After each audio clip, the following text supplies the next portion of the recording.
Avec les tensions croissantes en Europe liées à la gestion de la crise des réfugiés, le Premier ministre australien Tony Abbott a déclaré que son pays était prêt à accepter davantage de Syriens. Cette annonce intervient alors que les Allemands ont accueilli des centaines de réfugiés et de migrants. Les portes de l'Australie sont ouvertes à ceux qui en ont besoin. Voici le message du Premier ministre australien Tony Abbott. Sans donner de chiffres exacts, Tony Abbott a déclaré que l'Australie accepterait davantage de réfugiés syriens. Il a ajouté que le ministre de l'immigration du pays tiendrait des pourparlers avec le haut commissaire de l'ONU pour les réfugiés pour voir ce que l'Australie pouvait faire en plus.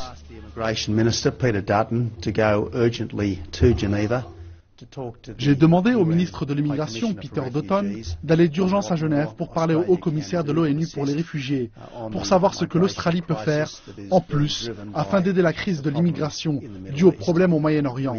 Nous sommes disposés à prendre plus de personnes de cette région troublée par le biais de notre programme humanitaire et de refuge. Et nous sommes ouverts pour offrir plus d'aide financière au haut commissariat pour les réfugiés dans les semaines et mois à venir.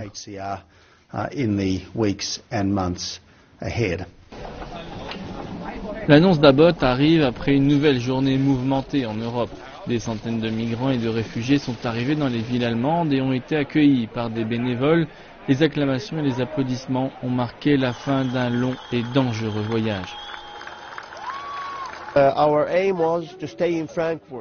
Notre objectif était de rester à Francfort, mais maintenant, ces gens qui nous ont accueillis nous disent d'aller dans ce train qui ont été mis en place ici.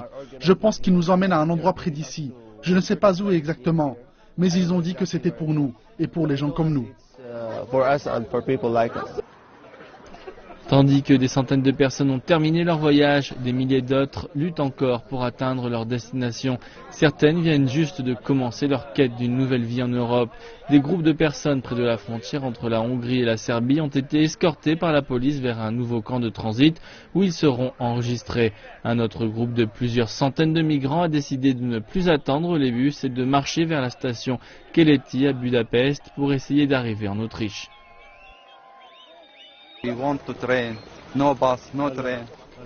Nous voulons un train, il n'y a pas de bus. Nous sommes très fatigués, mais marcher, c'est mieux que d'être assis. En Grèce, près de 1800 migrants sont arrivés dans la ville portuaire de Piraeus. Pour beaucoup, le bateau parti de l'île grecque de Lesbos n'était qu'une partie d'un voyage encore très long.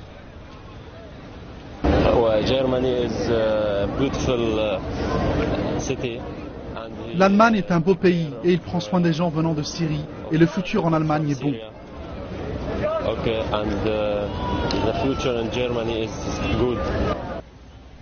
La journée de dimanche a encore une fois prouvé combien le voyage à travers la Méditerranée est difficile.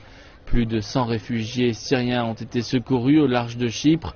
Heureusement, les 114 passagers, dont 54 femmes et enfants, sont arrivés en sécurité dans la ville de Larnaca.